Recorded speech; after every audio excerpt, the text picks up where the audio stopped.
University of Cape Town, South Africa. So I'm going to be coming in from the educative perspective, and even on the business side of things. So I believe listening to me somehow, we will be able to get something very tangible tonight. So let me get your attention, honestly. So you should grab your notepads and write as much as you can. Write as much as you can. If you need a cup of coffee, to be honest, I think you should get one because we are about to actually get on the flight. Now, let me talk about ideas. What exactly are ideas? Because we've discussed this thing over time. Some people even tell you that ideas are worthless. Some even tell you when you have idea, it is nothing. Let us understand this thing. Facebook happened or started as an idea. In fact, it started by mistake. If you truly know the story of some of these big products that we all admire today, you will discover that some of them even started as mistake, so-called mistake. So how did they become a company out of mistake? How did they navigate things? But the root of everything is that every product that has thrived today all started as an idea. Execution over time has been things that has always been a problem. Execution. To be honest, you can sell anything. Like I must tell you, you can sell anything. I've seen people who have sold things that you probably be like, have you ever been in a place whereby you got something, no matter how small that thing could have been, you discover that you bought it, but at that time you bought it. When you got home, you saw what you got, and you're like, "What the heck did I buy?" This is because somebody was able to execute. He was able to sell that particular product to you without knowing. So, which is anything can sell. Execution has always been what has been wrong over time. I know Genesis Conference cut across so many things, building scalable products, ideas as a whole, which we've even done as the major session this morning. So I'm going to be talking from a niche or from a perspective, talking about how to actually build a product. And because I know it's not only software people or tech people alone that are probably on this call, I'll try as much as possible to be a bit flexible so I don't have a biased audience. Also, I'm not biased with what I'm churning out. What are ideas? Ideas, ideas, ideas. I want to see in the comment section, what do you think about ideas? Just give me one word or two words, combine three words together, what you think ideas are. Because this is actually how to get anything done. See, UBA started as an idea. Somebody just stood up and said, okay, you know what? This bank is going bankrupt at the moment. What can I do? A 25-year-old person or 24, 25 just said, I'm going to build this company. You know what? Give us one year, just 1 year. We'll bring this company back to life. How did people like this just come together? Do you think they just said, we want to start? No, there's an idea. There's something that has sparked inside them that made them say, oh, somebody said ideas are a form of expression. And that is very true. You have something in mind. You have something, let me say, something is just telling you like something should be done about this. And it's most times about exposure and all. So let me just pick what I have here. Ideas are solutions to problems. Yes, solutions to problems. To be honest, I love that definition. Why do I love that definition? I love it because it is actually talking to us about the potential. That's definition is coming from potential. That's solution to problems. So which means if you execute an idea very well, it becomes a solution. Anything can actually sell. Do not underestimate the power of ideas. Facebook started as an idea. Amazon started as an idea. Somebody is going to invest into you one day, but they would invest in something we call an idea. So let's see what I have here. Ideas are sparks that ignite innovation. They are the initial thoughts, hunches, or inspiration. Okay, admin, please, can you help? Okay, Isaac, I think you're on mute. So they are the initial thoughts, hunches, or inspiration that form the foundation for creating something new and valuable. Three things you should pick in here: inspiration, new, and valuable. If you take these three things away from idea, then you're doing nothing. So I am redefining ideas such that you do not just say, I have something in my head and that is all. No, the idea will mean nothing if you do not act on it. All right, we needed to set that foundation because ideas is what actually becomes software products. I've seen a lot of people who cannot even identify, they cannot even identify what the problem is and what their solution is. They could not even articulate what the solution they want to build, what it is all about.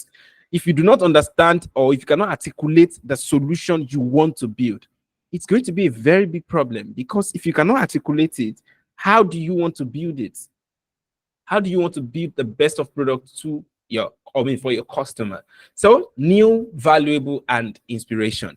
So I'm going to get deeper now into product. So I mentioned three things earlier to us. So I said something about launch before launching. So what am I trying to say? This is a way to simulate your software with an offline process. I met someone very recently, and the person spoke with me about an idea, and he said he needed software developers, he needed a product designer, he needed a product manager, and that. I said, you know what? Come. I can give you all those people, but you need to promise me that you are building something. I said, I need to be sure you're not building trash. So what do I mean by trash? Let's get it quite well. Trash in the sense of you do not understand what you're building. So far, you can articulate it. So I told him the first step is not to wait in the market. Oh, you're just waiting. You're just waiting. We want to build a product. We've seen people build landing pages. We are building for 1 year. Let me start with 6 months. Okay. Sometimes your MVP should not even take more than that. You start 3 months, 6 months, 9 months, 12 months, 18 months, 20 months, 24 months. Now it has become a journey.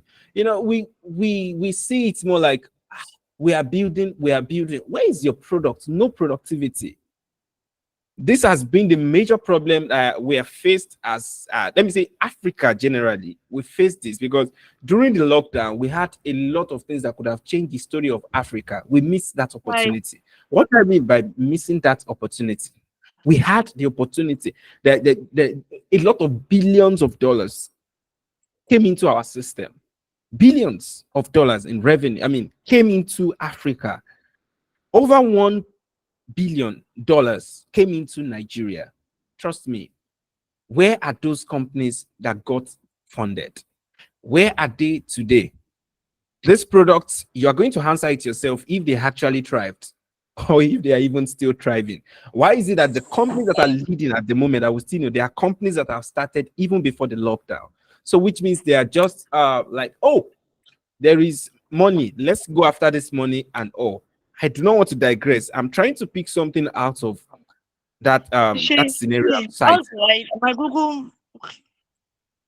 Okay, so I'm trying to cite an example from what I'm saying. We have products that entered the market, got funded, and still failed. So you need to erase something out of your mind that it's only investors that can fund what you want to build. Honestly, you never knew the power of ideas, that you can actually start from somewhere. So, what is launching before launching or launch before launching? I'm just going to be very practical here. Okay, I'm trying to watch my time as well. I'm going to be very practical, extremely practical. So I met the guy. We talked, and he said he wanted to start the company. I said, "Do you know that what you want to start now? Don't you think you can actually validate that idea by launching, even when you're still waiting for software developers?" He said, "How?"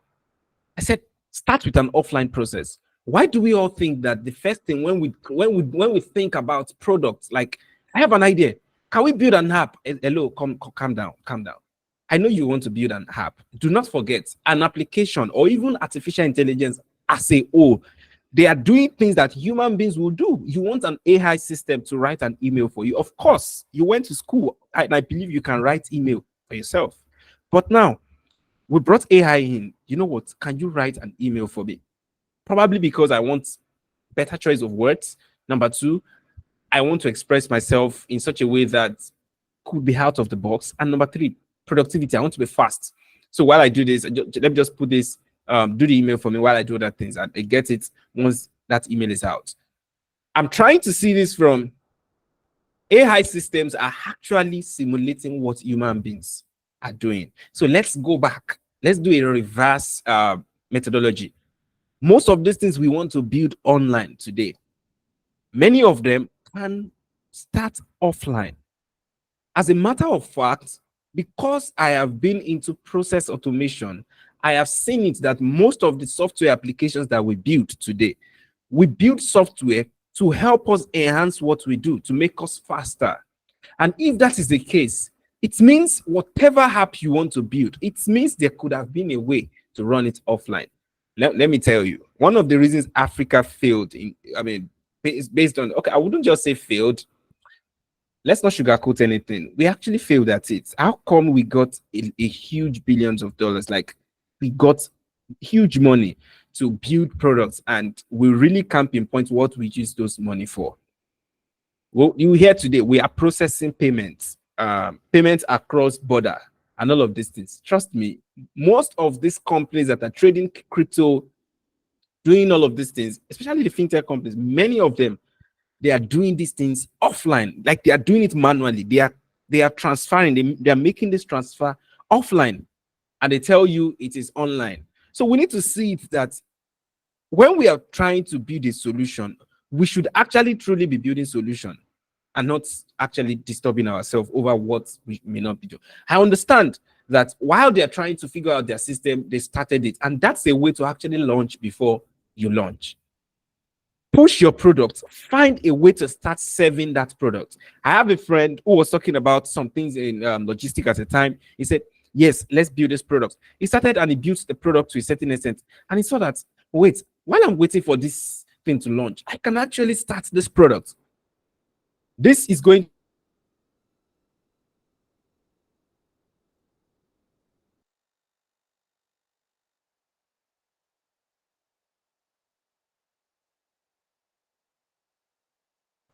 hello. Okay, I think my slides went down. We can hear you. We can still hear you. Okay, what about my slide? Your slide is down. Okay, I don't know what just happened. Okay. All right, it's back. It's back. Yes, your slide is back. Okay. So because of the Fortune 500, can you mute Akwan? Okay, thank you.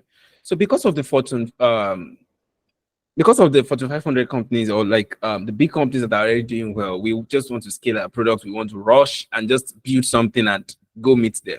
To be honest, if you're truly going to be building a product, there are always approaches to doing anything that you want to do.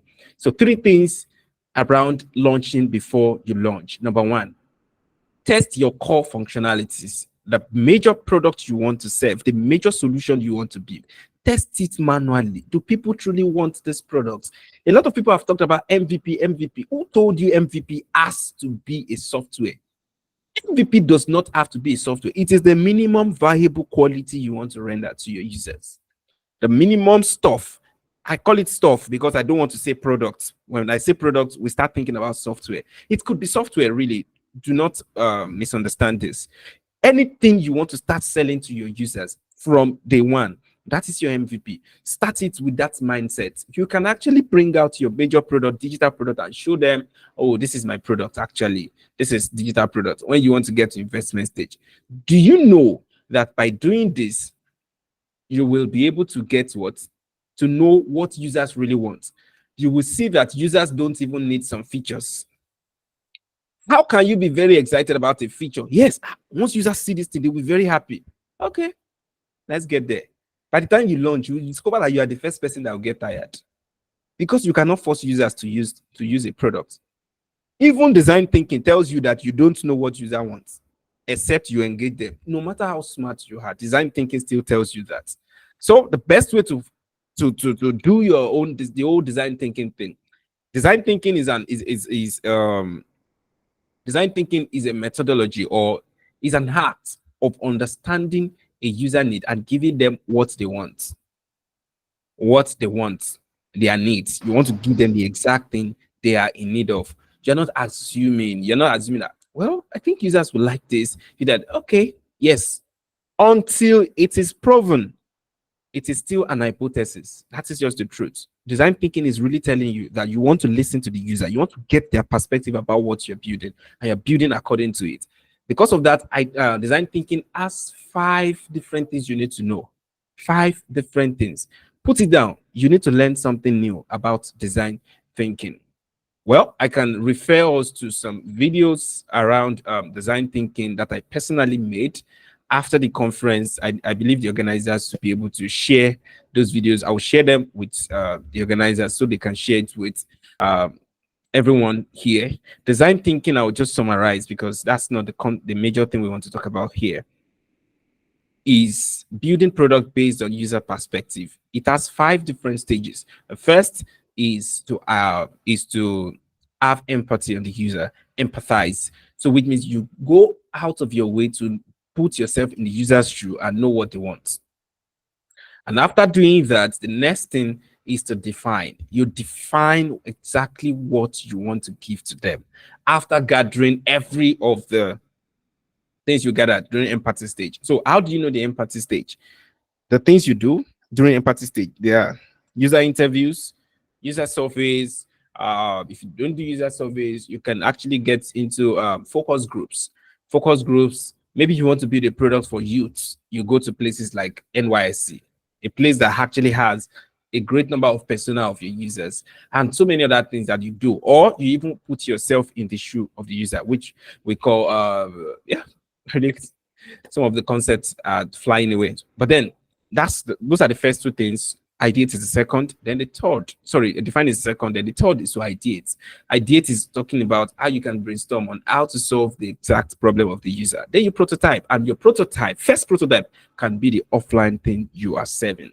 So this is how design thinking actually enters this place. We cannot talk about building a good product without talking about design thinking. When I say design thinking, doesn't mean you start carrying mouse and designing with Corel Draw. No, it has nothing to do with design. It's just talking about the product you are building, the thinking or the thoughts rather around what you're building. So what are the benefits? Then the third is to gather early feedback. When you know all these things, you start putting those things into the major application you are building. Then you come from the aspect or the approach of let us, because we cannot manage 500 people at a time that needs this product. Now, whatever we are building is automating the exact perceived and proven problem.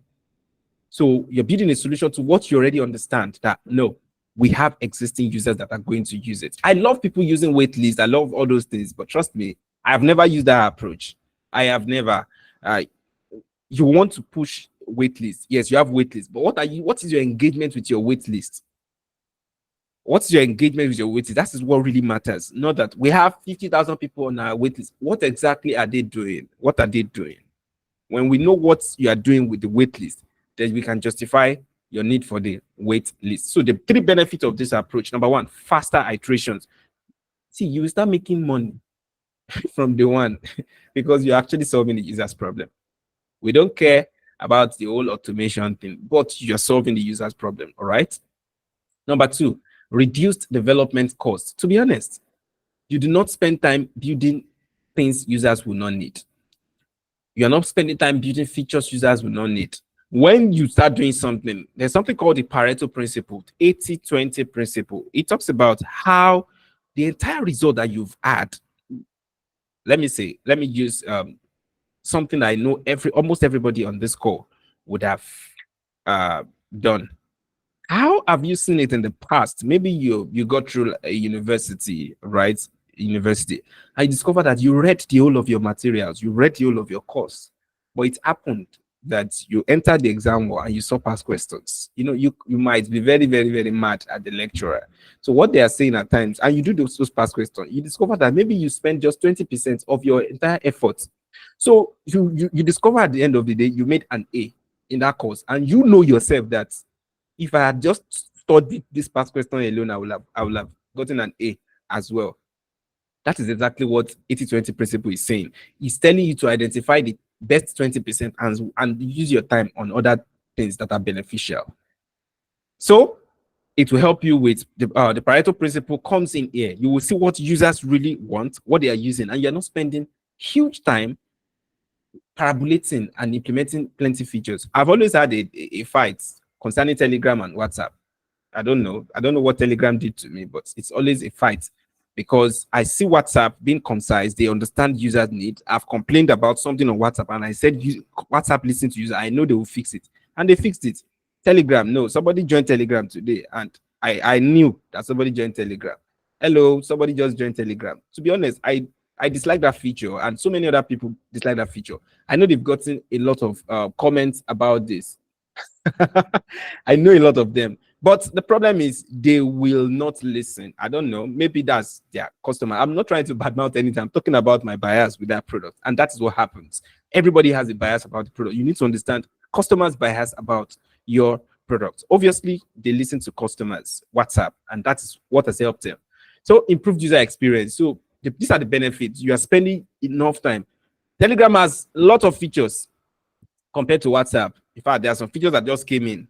They just came in on WhatsApp, and somebody was telling me that it's been a long time they've had it on Telegram, but I was never moved into. So it's not about feature, it's what user need per time. It's like giving a child a 10-year, a 2-year-old child.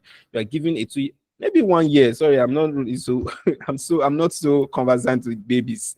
So maybe a toddler, yeah, a toddler, you're giving a toddler a morsel of food, like giving semovita, pound yam, and all of this. No, it's not so cool.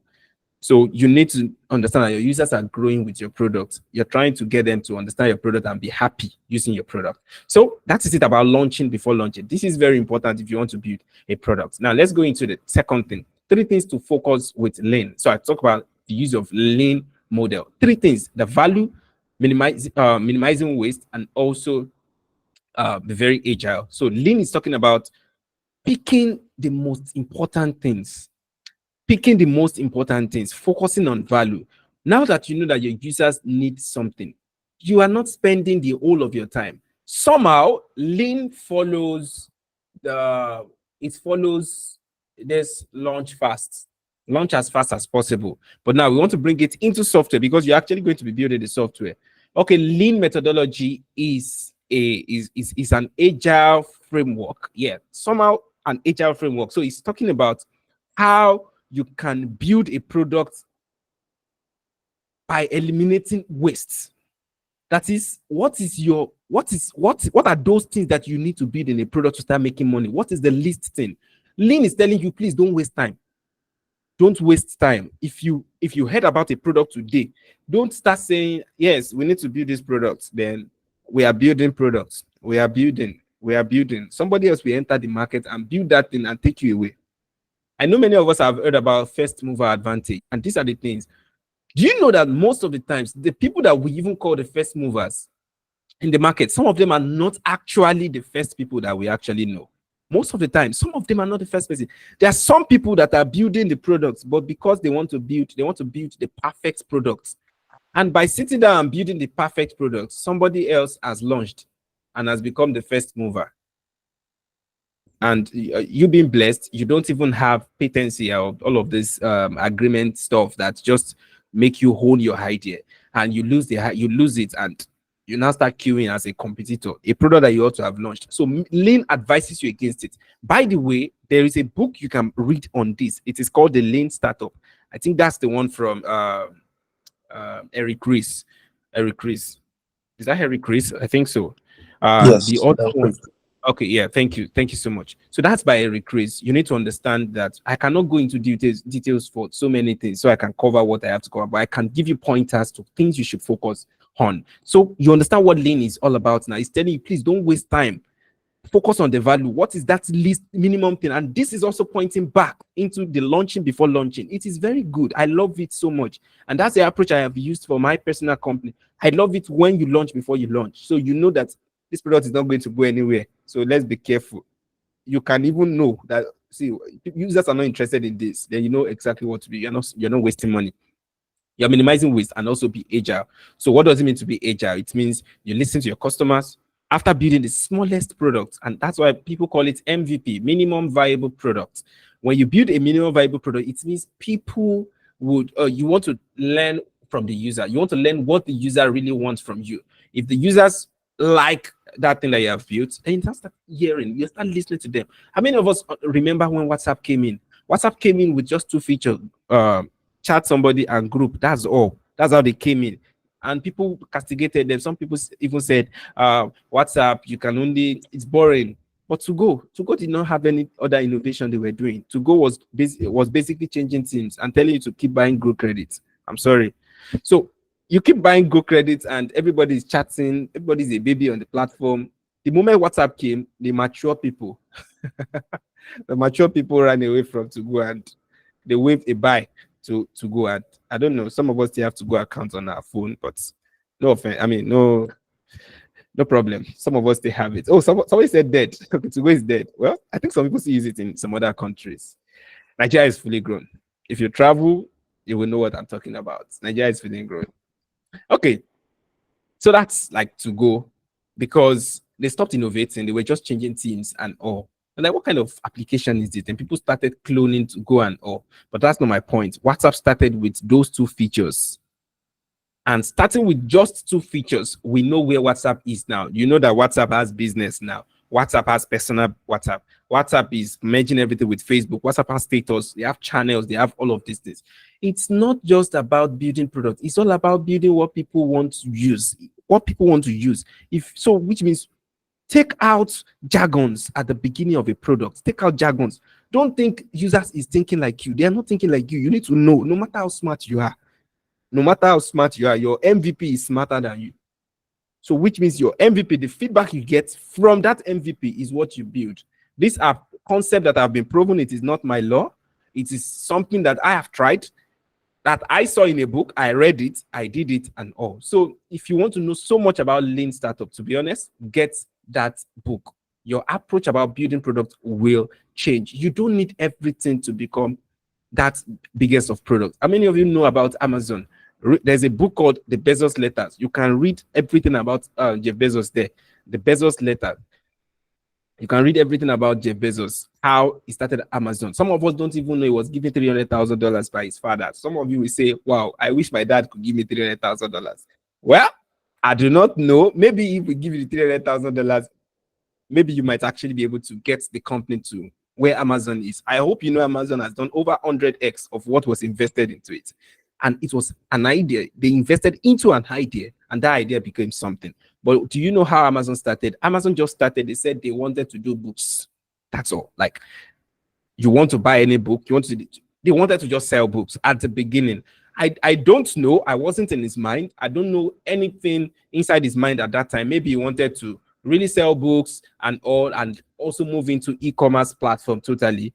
I do not know. But one thing I am sure that I was sure of is that he started from books. So no matter how big your idea is, find the least thing, and that's what Lean Startup is talking about. I'm running out of time. I think I have just 6 minutes to go. Now, the last thing I must talk about is I posted something on my WhatsApp status today, and I said, guys, sorry a second. Oh my God. Sorry, somebody messaged me. He needed access into this event. I did not see it. I'm sorry. Let me just paste it. Maybe you would probably still be able to join in. Okay. Okay, so 5 different things that I know I have personally tried. I put it on my WhatsApp status. I have held a team for 3 years with 95% retention.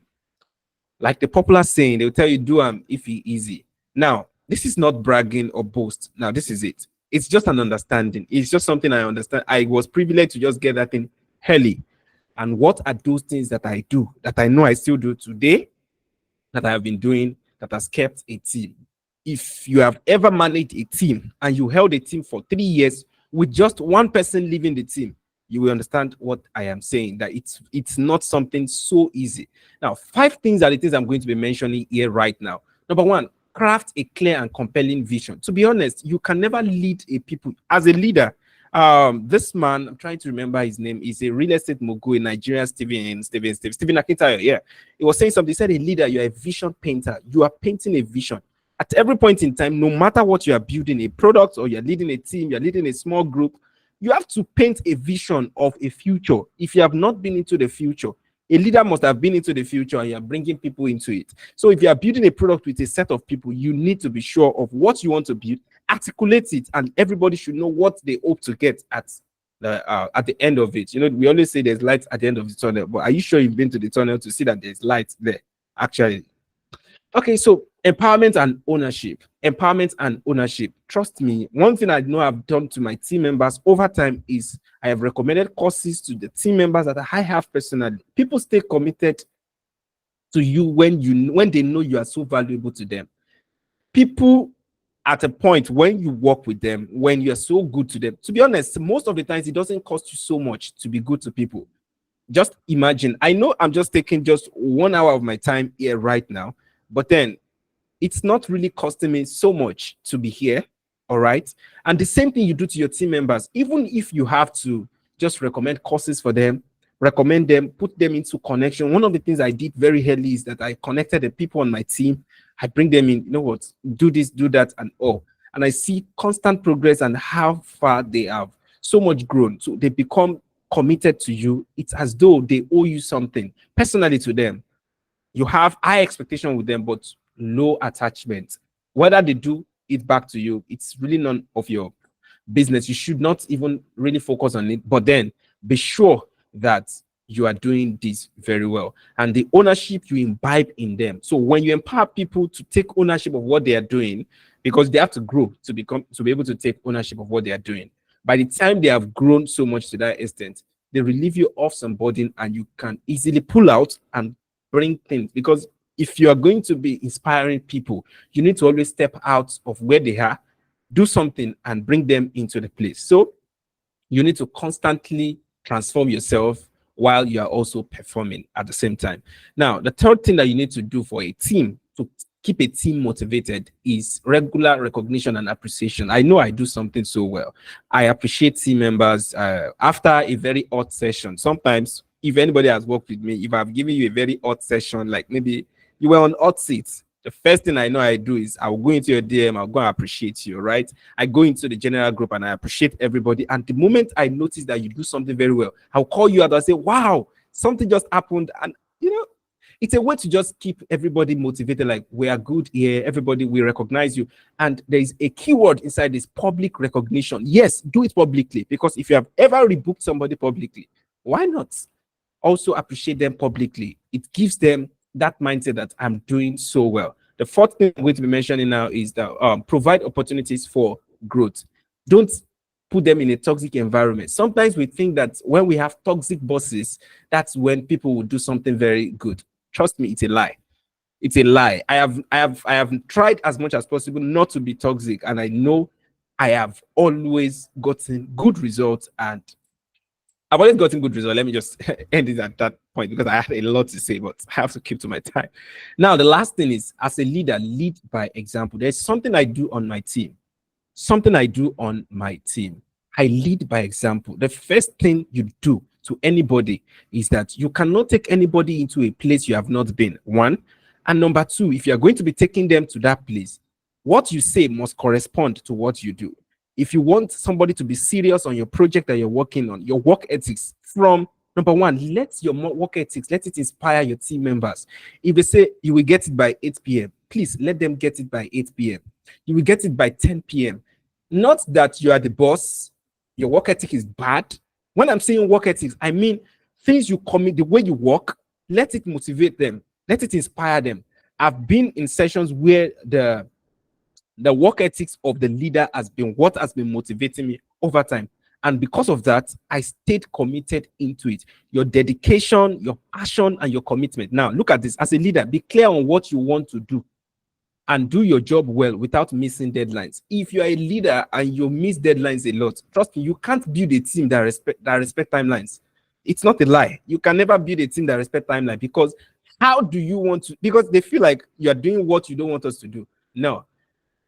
If you do something, if I say I will do this by this time, integrity. Okay, I don't know. I'm always recommending books. I think that's very good for someone here. So this book is by Miles Monroe, Power of Character in Leadership. Read that book and thank Genesis Conference. Honestly, read that book and thank Genesis Conference. The Power of Character in Leadership by Miles Monroe. It will teach you so much about integrity. I value my word so much to the extent of, if I say I'm going to do this by this time, I would come back to your DM and tell you. It's a way to inspire people. I will do this by this time, and I drop it, and you are seeing it. I have the legal grounds to call you out when you're not doing your job. I have the legal ground to, because I say, you know how I do my job, how I prioritize excellence at what I do.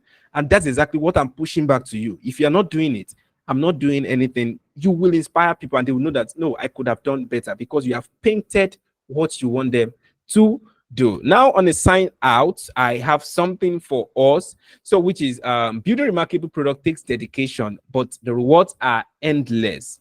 Keep learning, keep innovating, and never stop building. Thank you for joining my session. I do appreciate your time. Yeah, over to you. Wow, Sorry, wow, I wow, took wow, two more wow, wow, wow, minutes. wow. Wow, wow, wow, wow. Thank you, thank you, thank you. It was worth it. The 2 extra minutes was worth it. It was worth it. I mean, if you got something from this session, I mean, it can be something, some things from this session. I want to see your reactions. I want to see your reactions in words. I mean, type them. Let's see it. Let's see the comment section. Let's see the comment section. Yeah, I know you have questions. Drop your questions also in the chat box. Drop it in the chat box. Gift, you can drop it. You can drop your concerns, your questions in this chat box. Let's see if we can uh attend to them before the time elapses. Let's see.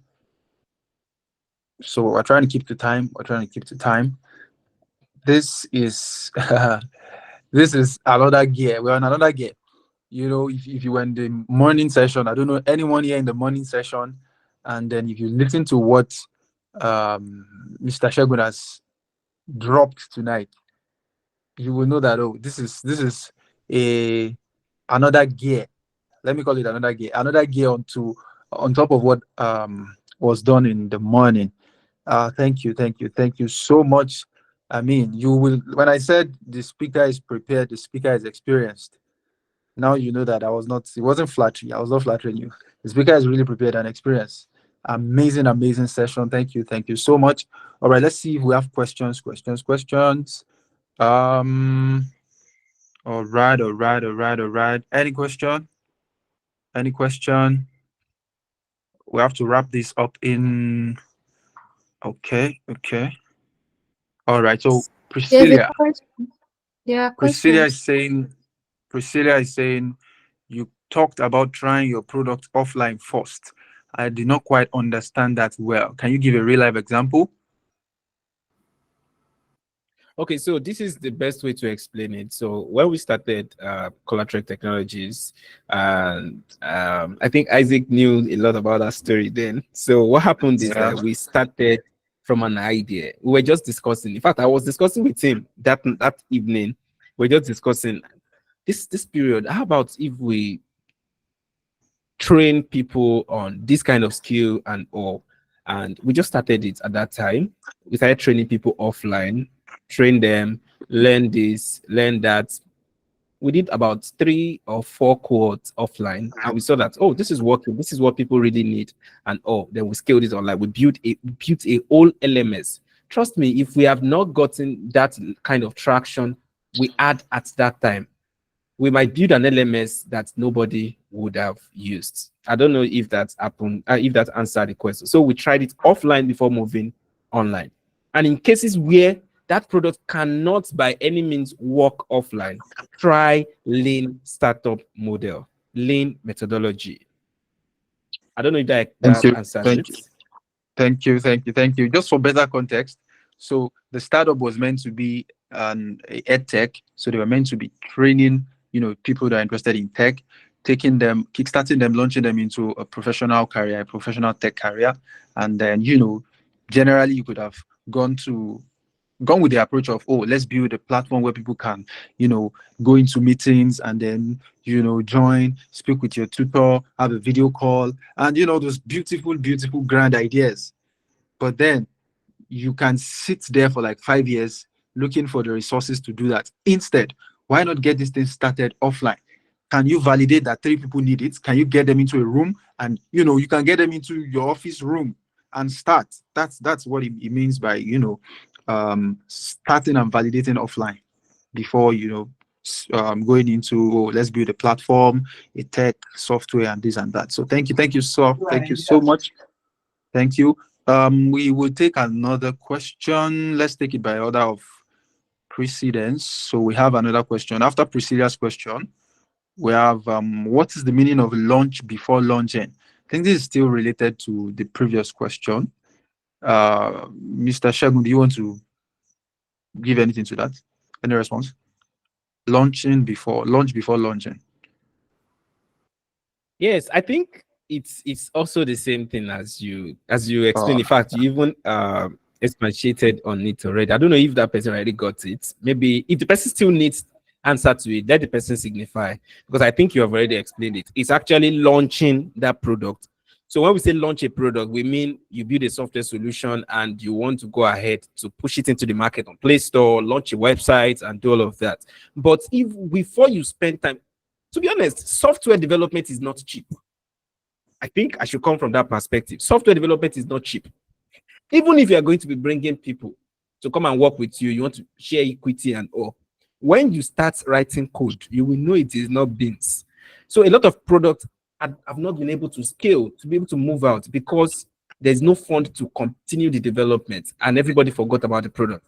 How about if you just get into the market, you start building something, build something, do something. It doesn't have to be an actual software product.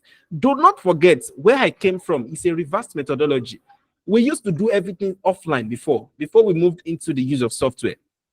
Now, software is an automation of process that could have been done manually. I explained how we could use ChatGPT to write emails, to do so many things and all. Because we are using ChatGPT now to do things like this, we can as well write it offline. We can do all these things offline. So we only brought machines to start doing what we could do before. How about if we want to build software products? Can't we try to validate it? Like, okay, people would really need this thing. Let us start with the offline way. Oh, people need it. Then we validate that we can actually build actual software solution for it that will run on its own, especially for tech-driven applications like boats, what are those applications? Google Maps and several other applications that you know that are tech-driven. So that's all it. right. All right. Thank you so much. Thank you for that judicious answer. All right. So yes, so I think that's it for tonight. We love to keep to time. Yes, I believe you agree with me. It's been an awesome ride. I mean, we're about to land. I hope you don't have jet lag. We're about to take a landing now. So brace up for impact. Thank you so much, Mr. Segun, for taking us on this ride. I mean, I'm trying to still calculate the velocity you took us on, but it was another level, it was another gear that I'm still trying to calculate. It was very, very, very, very, very insightful. It was practical. It was applicable. Looking at the number of questions, it showed that people were actually with you, people connected, and that's a good feedback. That's a good feedback. We have a lot of thank yous, a lot of thank yous that we'll still yet do. So I know you still have maybe other questions or other concerns. You still feel like, oh, there could be other sessions that could dive into some of these intricate details. And what I'll just tell you is that the Genesis company has a community. There is a community for most of the people on this call. We are part of that community. So there are going to be programs upon programs that would handle and address these things, subsequently. But for now, you can actually go into these materials. You can go into these materials and then delve into them. I mean, the quality of ideas you would get is a function of what's in your head. What have you consumed over time? That's very, very, very important. So we are rounding up. We're rounding up now. Thank you so much. Thank you for the presentation. I mean, it takes when a speaker comes and prepares. I can tell you what it takes for a speaker to prepare in the midst of their schedule. It's a lot, and we appreciate that. You can drop your feedbacks.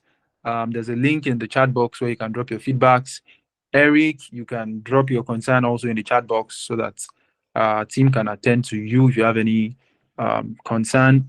If you would like to reach out to Mr. Segun one-on-one, that would be something you can do after the call. So you would let me just ask if Mr. Segun is still on the call, if he wants to grant that or not, so that he can. Is it possible for anyone, for Eric to reach out to you? Yeah, sure. They can. I'll drop some links now. I'll Okay. drop my All right. LinkedIn profile, then my YouTube channel. All So right. All right. So just stay on the call. You would get those links. Just stay on this call. Yeah, but we're done. We're done already. So just stay on this call. You get those links. You can reach out to you via any of those channels, and then I hope you would get more clarity. Gift, you can drop your concern. I can see you are raising your hand. You can drop your concern in the chat box to be attended to. So, like I said, the Genesis conference is still on. It's still on. We are, let me say, 20% into the journey. It's still a lot. We are going into a lot. It's a real flight into the velocity of ideas. Tomorrow is going to be loaded. I mean, very, very, very, very loaded. We're having two sessions tomorrow, a session in the morning, which you must, do everything you can. You can go with your headphone, your earpiece, even if you're at work. 11 a.m. session, morning session, evening session, 7 p.m. You want to be there. You want to be there. And let me give you, for people that are not aware, morning session is going to be on the future of work. We've been saying some things about AI, artificial intelligence, and creative intelligence. What's the flow in between the two? Where is the place of AI? Where it's the place, where's the place of AI? Can AI replace everything? How do you enhance your creativity with AI? Can AI totally replace, the natural creative intelligence, collaborating between humans and machines? I mean, that it's going to be loaded. So you don't want to miss it. Morning session, 11 a.m. And also in the evening, we are going to be having a special guest also. She's going to take us into what it takes to take your idea to a prototype and then to an eventual product. So she's going to talk about, you heard Mr. Segun talk about MVPs today. Yes, she's going to break it down. What's an MVP? How do you get the smallest unit, the smallest version of that solution that can deliver value, I mean, deliver value in the smallest possible way that can validate for you. So she's going to go into the practical steps, how you can transform your ideas into prototype. Any form of idea, it doesn't have to be a tech idea, it doesn't have to be any form of idea you are. How do you take it to prototypes? And that is it. That is it for tonight. I believe you would have gotten the links that you need in the chat box already. He has dropped them, LinkedIn, YouTube links. Our team will also send you these links, so you will drop it we'll send it to you on the WhatsApp community. Yes, we'll drop it on the WhatsApp community. So if you're not part of the WhatsApp community, the link would also be in the chat box so that you can join the WhatsApp community and the email community also. So that's it. Thank you so much. Thank you, Mr. Segun, for coming tonight. Thank you for staying, beyond the time that we stipulated for this session. We thank you for appreciate we having me, appreciate Mister. your contributions. Thank you for being a part of the Genesis conference. And yes, thank you so much. We would love to see more of you. We love to see more of you. We hope to see more of you. I believe I'm not speaking alone. The entire community wants to see more of you. All right. So that's it for tonight. You can just wait a bit to get those links. The links will be in the chat box. The meeting is over right now. If you're done, you can sign out. You can sign out of the meeting. And if you need to still get some links, you get them in the chat box.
Generally,